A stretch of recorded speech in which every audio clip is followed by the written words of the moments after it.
Good afternoon and welcome to the fifth and last day of the 2025 Virtual Summer School. I'm Cheryl Newberry, Program and Personnel Development Specialist with Oklahoma State University Extension, and we're glad that you're joining us today. The Summer School is presented in collaboration with the SRPLN, the Southern Region Program Leadership Network, and the NAEPSDP, the National Association of Extension Program and Staff Development Professionals. This summer school consists of 5 total webinars and 1 webinar a day for 5 days. And today we have 4 extension professionals from across the country serving as our presenters as they showcase current technology that they are using in extension. Our first pair of presenters is Jared Miller and Valerie Kohlwey from The Ohio State University, and they will be presenting on a tool called Wrike. Our second presenter is Hannah Gerken from Texas A&M University AgriLife Extension, and she'll be presenting on Airtable. And our third presenter is Dr. Heather Young, presenting on Yellowdig. So let's get started today with Jared and Valerie, and we'll learn a little bit about our first technology tool and how it's being used in extension. Jared and Valerie, I'll turn it over to you. Well, hello, everyone. My name is Jared Miller. I'm the digital content coordinator for learning and organizational development within OSU Extension. And so we're going to tag team this. We're going to talk about Wrike, the project management system. So a little bit of background as I share my screen to pull it up. Basically, very small overview of how we operate within OSU Extension. The Learning and Organizational Development Unit is kind of makes up 3 distinct parts of what we do. We support digital content, so course development through Canvas for our extension professionals and online learners. We have reporting and evaluation that Valerie's a part of, and she'll talk more about that and how we use Wrike to kind of handle those projects. And then also professional development. So we have 3 distinct kind of units within our unit. And so project management is something that we have to heavily rely on to keep coordinating, because we have distinct and unique projects all happening at once, but then we also support each other. So this is how we kind of stay on track and stay organized as we develop projects within the unit. And so this is Wrike. So Wrike is a project management system. It both has an online component as well as a desktop download application that you can use. And essentially, it is a tool to keep organized, to stay on task, and to assign different tasks to people within our unit, OSU Extension, and even external users that we collaborate and partner with. So this is a very broad overview of Wrike. Valerie's going to dig in a little bit more about some functionality within the project and within this application and software. So we'll dig in and jump on the left-hand side. This is the web-based ecosystem for Wrike. On the left-hand side, you will see a lot of notifications, as well as all the different, we call spaces within our learning and organizational development unit. And we've kind of broken this down to key areas or content that we work on every given day. So on the upper left-hand corner here, an inbox is anything that you get notified in. If you're tagged in a certain task, or if you're assigned a project, it gets funneled into your inbox and notifications there. My to-dos. Now, obviously, I'm the administrator for this on behalf of the unit, so my to-dos seems like a lot. The nice part about Wrike is that it's completely customizable, so you can make it look and feel uniquely yours, as well as you can represent on behalf of your unit. So there's all different types of things that you can filter through, and we will get into that a little bit when we dive closer into an actual project. So then, as I mentioned before, we come to spaces. And so think of spaces as large buckets of content, of projects that you would like to focus team members and tasks to. So this is broken up into several different spaces. And for the purpose of this demonstration, we're going to start into kind of my world in the digital content space. And so we're going to go into the course development space. Now, once you enter your space, you have a lot of different projects and folders that you can create. And so within the course development space, we have several online courses that we are actively developing within OSU Extension, and they can be broken up further into folders depending on how you like to organize your projects. And so we are going to, as again, demonstration, we're going to click on this particular course that we are developing called Food Safety Outreach Program. And this is kind of the online course, and this is what you call a project within Wrike. So now we get to what we have determined as a unit as our preferred type of display, which is a board setting, so a Kanban board. Now you can obviously click on different viewpoints to see analytics, or if you prefer more of a table or task associated view with this, you can choose these options. But for the sake of demonstration and simplicity, we're going to stick with the board feel for this particular project. So at the very top, you'll see the course, the space that you're in, and then the title of your particular project that you developed. And then if you click the info button, now it brings up all of the info that's related to the overall project. So here is what I like to do is all of like the basic information when we're starting a project, name, contact, a brief description of what the project needs to happen, estimated time of delivery, anything that from a high level perspective we need to capture, we capture it here in the info section. With this, you can assign tasks or action items associated with this project, and you see them all here with the status, and then you can even assign people to them from your team members and start dates and due dates. And then you can even attach files on it. So if you have Word documents, PowerPoints, certain things that you want to associate with someone or a particular project, it can live here holistically at the project level. Then below that, you will see what we call status columns.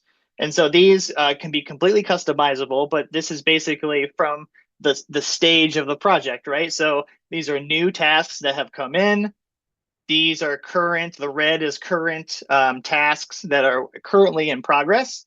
If it needs reviewed by someone internally or externally or administration, that can go into the review tab. And then the satisfying completed, when you actually complete that task, you can move the whole entire card, as we call it. You can move the whole entire card over to completed, and you get that wonderful celebration, that little hurrah, you did it moment. So let's move that back over so we don't forget that.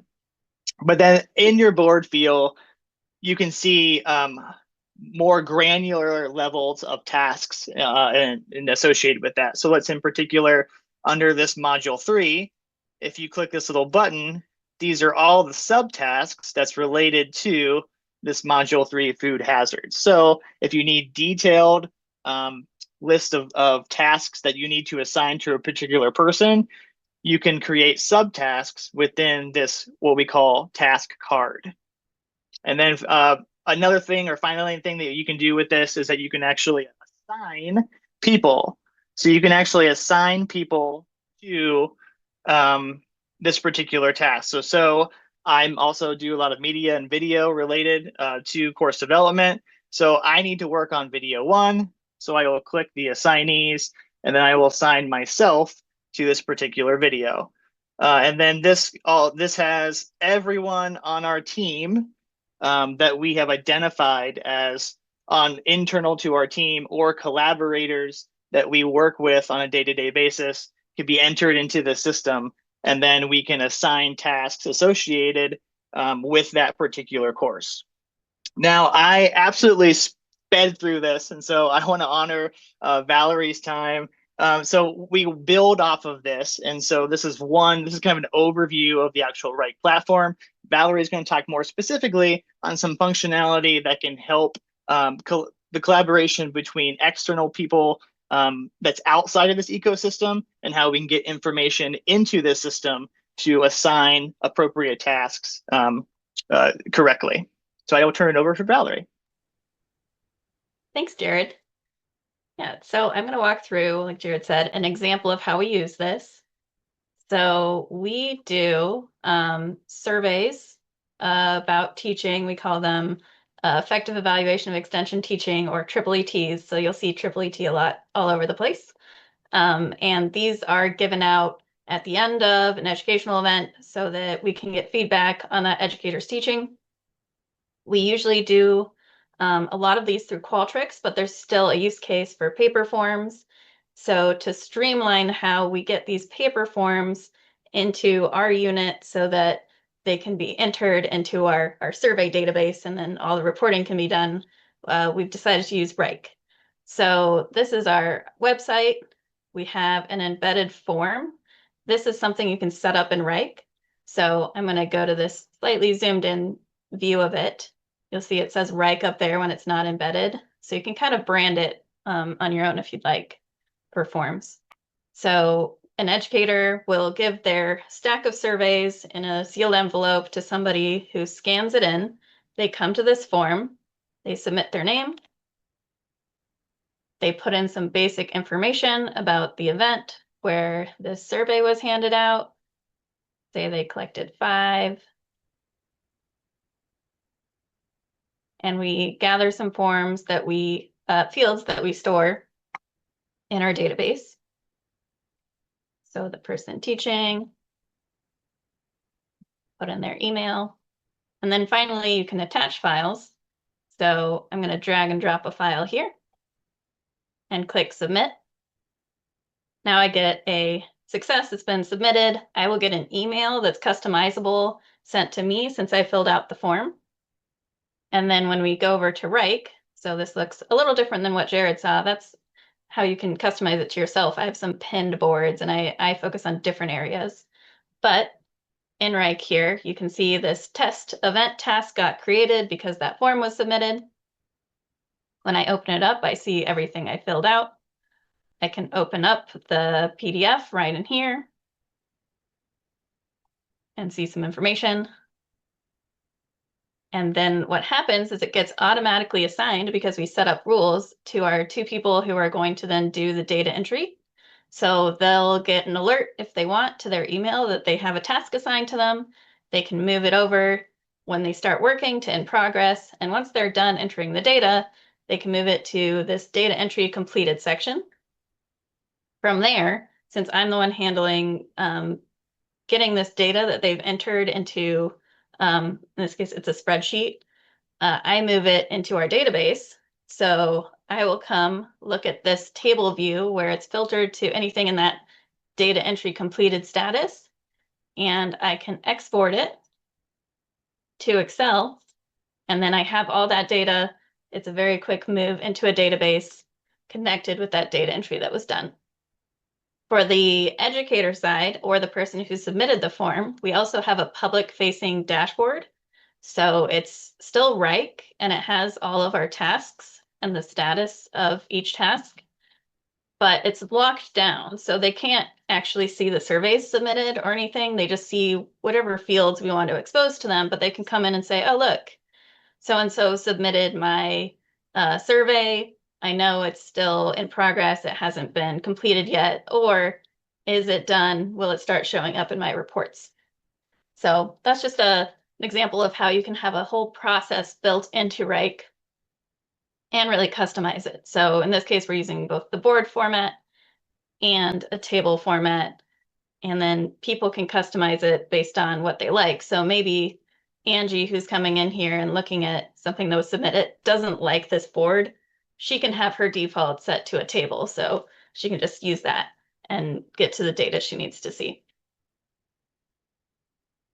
And that is my demo. Jared, do you have any other thoughts? I just basically, best practices, or, we have Microsoft Teams, for example, like the university. And so we found that some of this functionality exists within Microsoft Teams, but we've found that Wrike has been a holistic, all-in-one kind of solution to have all of the information that's needed for a project, and then to properly assign tasks to people to get the information they needed, right? So instead of going through, I have like 50 different teams that I'm a part of, right? Poking around on all of those, or I have, I think 20 different folders within my Outlook email. This is all the information that is captured in this one place. But yeah, thanks for your attention, and that's Wrike. Very good.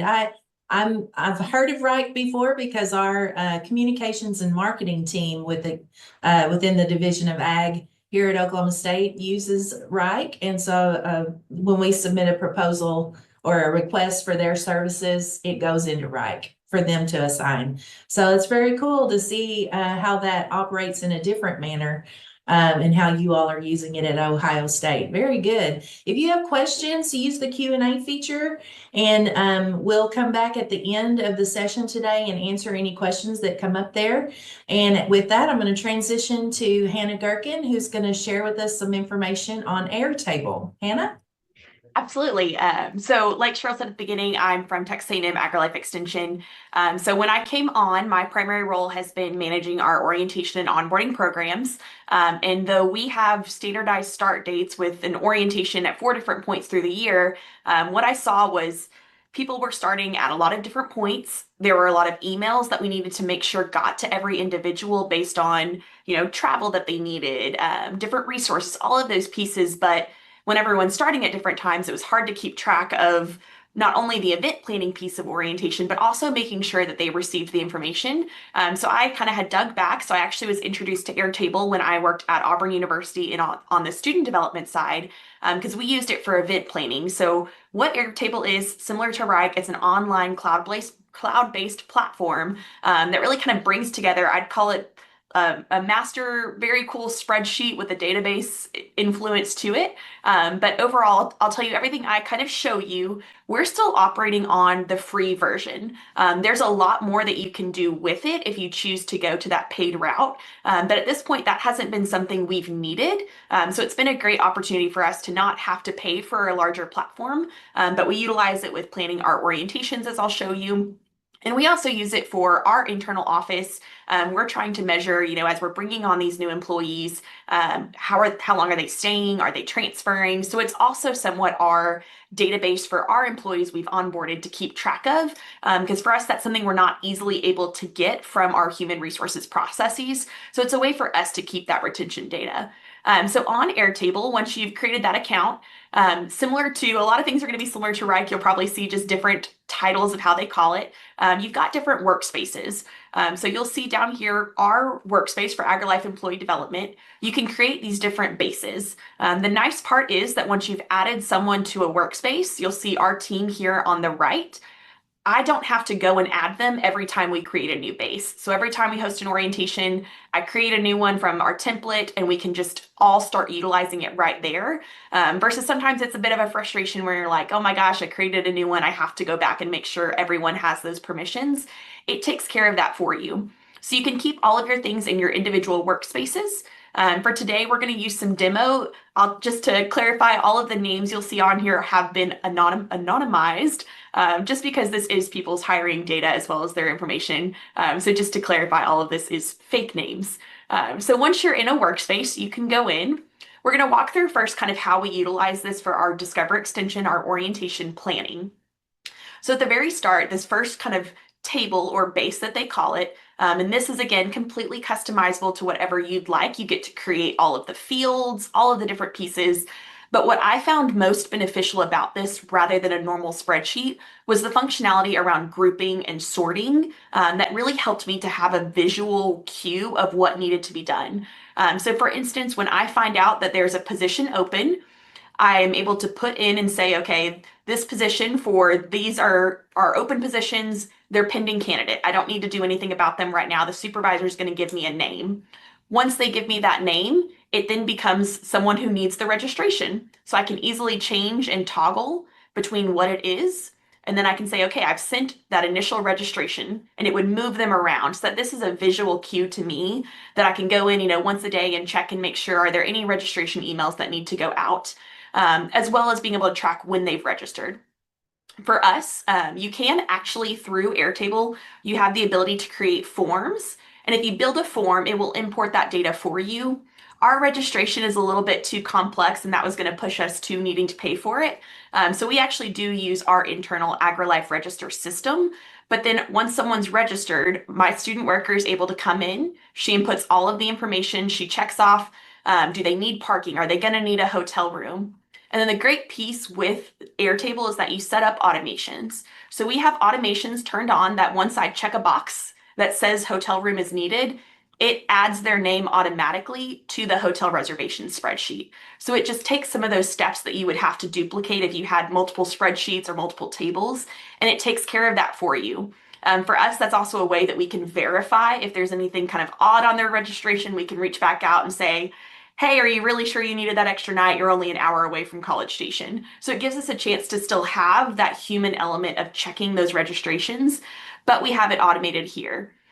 For all of this as well, at any point when we're getting ready to send our hotel reservation needs out, you can download any information into a spreadsheet just like you would have it in other ways. So it's a great way to both, you can import in information as well as take it out. The big piece that for us was helpful is one of our automations, once they've gotten the registration, they're added to our email checklist. Because like I mentioned, for us, there's a lot of emails that we try to space out to not overwhelm them with information about orientation, but I want to make sure that nothing gets dropped in between. And so for me, when I send an email, I can come in and I can physically just check off.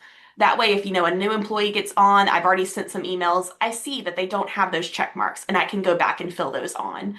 So for us, it's really helpful just as that tracking. We use it for our speakers to keep track of, we've invited them to come and speak. When they've confirmed, or if they're not available, we can reach out for others. We also track our food needs in here. But one of the things that's the most helpful is this is also where we track our steps for prepping for Discover Extension, because it is an event that is kind of a, rinse and repeat. We can go in and just reset all of these each time. And this is a way for us to track, okay, what are all those little tasks? And this is really helpful as we're going through a transition and we have a new employee who's taking over orientation. This was already built out to help be kind of that transition document, so that she's able to still see what are those tasks that need to be done. You can get as fine-tuned in here as you'd like. You can also have those assignments where for anyone on your workspace, you can say, okay, I want to assign them to it, and then it sends that email to them and says this task has been assigned to you. You can also set emails that if there's a task with a due date, it'll send that reminder email. You can choose how far in advance. So there's a lot of flexibility here. We also use it as a place if there's documents that go along with the task, you can upload those documents in. So for instance, the contract for the hotel, once that's been completed, this is a great place to keep that document with the task. So for us, it kind of just allows for that storage of all information to be in one place, but then easily be able to move things around. We use it for discussion groups. Whenever all of my attendees are in, it automatically puts them here, and then I can sort them. We put them in discussion groups based on their program area. So it's really easy. If you change things around, it'll automatically move it for you. And there's great ways that you can group and you can sort. So you can have really complex, I want it grouped by discussion group, and then I want it sorted within that.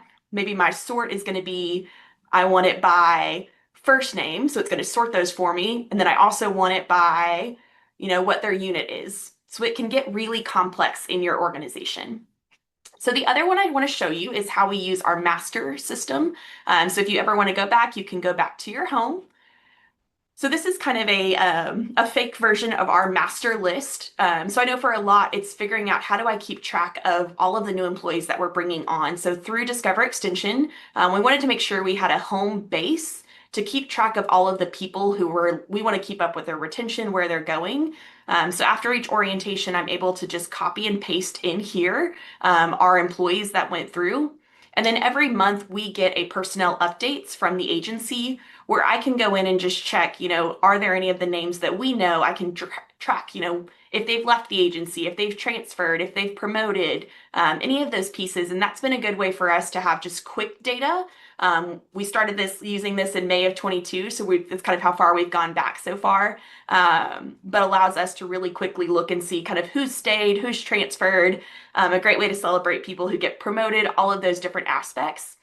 I'd also say for us too, it's been really helpful with the master list. We can also sort by where they're at. That when me and my supervisor are going out across the state to visit different presentations for different fall trainings, all of those pieces, we can really quickly sort by unit and see who are all the new employees that we've brought on that we might run into at that event. For just a quick refresher, because they remember us. We remember faces, but we don't always remember names. So a chance to just know who's going to be there, and give us a chance to really interact with them more personally. We also use it to track when we're bringing in discussion group leaders. It's a chance for us to know, who are our active discussion group leaders. I can have it sorted whether I'm looking at program area, or for us, an important one is we are usually trying to sort by district, because we want to bring in a discussion group leader from District 1. This helps me to keep track of who we've brought in. We also keep track of when they've participated so that we're not always tapping those same people every time. So that's just a personal example to us of how we've kind of kept track. And then if we're ever told, hey, they need to roll off, we've got them down at the bottom where they're still there, whether they've retired or they're just taking a break from doing discussion group leaders. We have a chance to keep that data without totally removing them from our spreadsheet. But again, you can always set up those automations. So for us, it's things like if we check the box for parking, it puts them on our parking list, et cetera, et cetera. So it's got some really great things just to speed up your processes. I would say they have a lot of templates that you can actually start and build from. So you can start from scratch and build it out as you'd like it and upload in information you have. Or you can create from their templates that they've got. They've got a lot around event planning, different management, social media tracking. Because again, for all of this data, you get to customize that. I didn't show it here on our Discover Extension Prep, but similar to Wrike, you can actually change how the view looks. So if you like kind of that Kanban board look, you can easily toggle between that so that you have just quick views.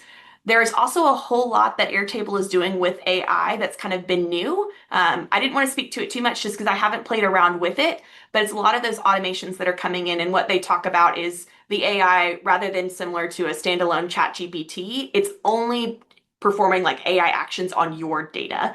So it is limited to whatever you have in your workspace. But overall, Airtable has been really helpful for us. It has an app that you can download on your phone to where if I'm at orientation and need to check information quickly, I can pull it up right there. Like I said, we've operated in the free version. There's a lot of cool features on the paid. And I selfishly it's a little bit prettier than a spreadsheet, so that brings me some joy too. But that's Airtable. Very good. I can see lots of application for myself with that particular tool. I might be checking that out, Hannah. I might be calling you. All right, let's transition to our third speaker, and then we'll open it up for Q&A. So be sure and put your questions in the Q&A feature if you have any, and I'm seeing some coming in. We'll get to those in just a little bit. So let's turn to Dr. Heather Young, and let's hear a little more about Yellowdig. All right, perfect. Thank you. Well, I wanted to share a little bit with y'all about how I use Yellowdig, not only in my class, but how some other options may be available beyond the scope of the classroom, and almost fit into some of the needs that some of the previous presenters have highlighted, with being able to make sure that the information doesn't get lost and that it's available for your participants to be able to see even beyond the time frame of the activity or the event that you're going through. So one thing that's been brought up already is orientation time. We all know that in any kind of orientation time, it is the time of everything's getting thrown at you. You're expected to remember all of this, the details, where to find X, Y, and Z. So one way that you can use Yellowdig to be able to help with some of that orientation stress and unnecessary stress is to be able to post the different comments and then create these topic tags that you'll see in different posts. You'll see that they change, and that's something that you can set up on your own as you're creating your community. And so those topic tags can be used to guide conversations or to be able to help organize and use as a filtering option. So this is an example of how we can help kind of create that sense of community and help some of our new students feel a little more connected to their peers. So it's not something that they have to initiate the conversation. They get put into a community based on when they come into the college or their class, and then they already have that current network and they just have to use it. So then moving in from our orientation time, we focus on that key student success moments. And so using Yellowdig as a way to be able to sponsor your campus events or different opportunities for career development. You'll see that we have different topic tags that say announcements or career development, or we've got just kind of school spirit comments or topic tags. And so you can use this as a space to be able to share some of those pieces of detail where it's not going out onto like LinkedIn or on Facebook where it's a unknown population, where this is specifically closed to the community that's added to this section. And so here you can see that you can add videos, you can upload graphics, images, you can include links. And so it's basically the way that I explain it to my students is like academic Facebook, and the light bulbs just go off. It makes it all very clear. So one other piece that Yellowdig can help with is just being able to create that sense of community with the safety net of I'm not raising my hand in the middle of orientation or in the middle of a class saying that I just can't handle taking another test because I have such anxiety, for example. And so Yellowdig can provide that opportunity to have students identify with others who do comment on those posts, like either liking it or literally typing out a comment saying that they really appreciate this being shared. I thought I was the only one, for example. So a real life example that I had in one of my classes was this student was absolutely terrified of public speaking. So one of the classes that I teach is oral communication, and the other class that I teach is research and business writing. So it's two people are the two most favorite subjects of everyone. And this student had posted in Yellowdig saying that she was absolutely terrified of having to take public speaking, and she didn't know how she was going to make it through, and wanted to know what other people thought and if that was something that she was just alone with or if there were others that were in that same boat. And her comment exploded. There were so many people that had commented on her saying, "Me too's, I'm right there with you." And so her demeanor changed after that post. And that basically solidified me using this program for my classes, is being able to create that supportive network and that you're not by yourself, even if it's an online class. And so this is just an example of another way that we can use it outside of the classroom. So then moving into my specific class, like I said, I announced it and introduced it to my students as an academic Facebook form. And it really has that flow where it's that scrolling content, just like your Facebook feed. And so it makes it much more user-friendly and appealing for the current generation of students that we're teaching. Like I said, we have the topic tags that can help guide that conversation without me telling them what they have to talk about that week. You can turn tags on and off. So if there's one that's being overused, or you're hoping that they would continue in that conversation and get more in depth or more detailed, or maybe focus on an upcoming event instead of still continuing a conversation with a past event, you can kind of moderate that conversation by adjusting the availability of some of those topic tags. For class-wise, we can make some where they're earning points by using them and some where they're not earning points, depending on if it's just like an announcement feature or I have a quick question and gets the professor's attention by using that, or they can also use it as like the actual guided conversation pieces. And so that point system, students, you can set it up for students to earn X number of points every week or every couple of weeks. Your point periods are completely customizable. And you can set it up that they have to have 12,000 points by the end of the semester. And each week they have to earn 1,000 points, and that would get them to their 1,000 points at the end. And believe it or not, that point system makes a huge difference in the motivation of those students and keeping them moving that conversation. And they get there's an incentive for creating a conversation that continues a conversation and that it's not just a one-off post. So this one about the watermelon queen presentation had 34 comments.